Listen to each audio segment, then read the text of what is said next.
Le samedi 5 août 2023, on apprenait le décès d'Hélène Carrère d'Ancos. Près d'une semaine plus tard, ses obsèques ont rassemblé ses 3 enfants, très touchés. Quelques jours après le décès d'Hélène Carrère d'Ancos, survenu le 5 août 2023 alors qu'elle était âgée de 94 ans, ses proches organisaient ses obsèques.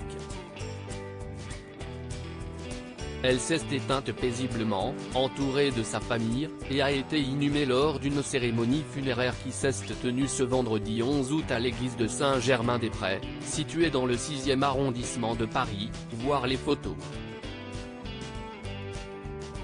Aux côtés du cercueil de cette grande spécialiste de la Russie et de l'URSS, son mari, Louis Carrère, en fauteuil roulant, mais pas que. On pourrait en effet y voir ses 3 enfants, l'animatrice et docteur Marina Carrère d'Ancos, Nathalie Carrère, avocate renommée, et Emmanuel Carrère, romancier, réalisateur et scénariste plusieurs fois récompensé, notamment du prix Renaudot en 2011. Hélène Carrère d'Ancos, une spécialiste de la Russie élue à l'Académie française. Hélène Carrère d'Ancos a achevé le week-end dernier le dernier trait d'une éminente carrière. Historienne, elle intègre l'Académie française en 1990 et s'installe sur le fauteuil numéro 14, où s'asseyait précédemment l'écrivain Jean Mistelet.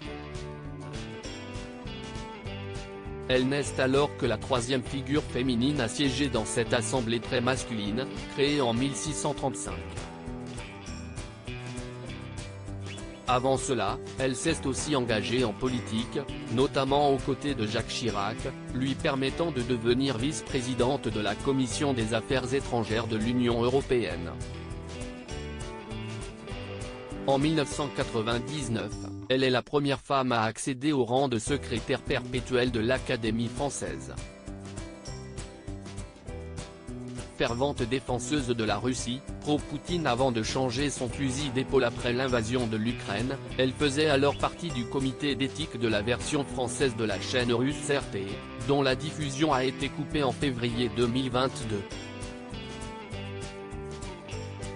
Quelle épreuve de perdre sa mère, Marina Carrère d'Ancos lui rend hommage. Quelle épreuve de perdre sa mère, écrivait hier Marina Carrère d'Ancos, je ne pourrai tous vous remercier personnellement mais je voudrais que vous sachiez à quel point j'ai été touchée par vos messages.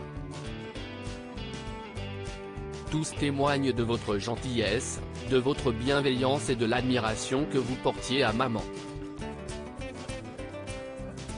Lors des obsèques, elle s'est montrée attentive auprès de son frère et de sa sœur, mais aussi des autres invités présents.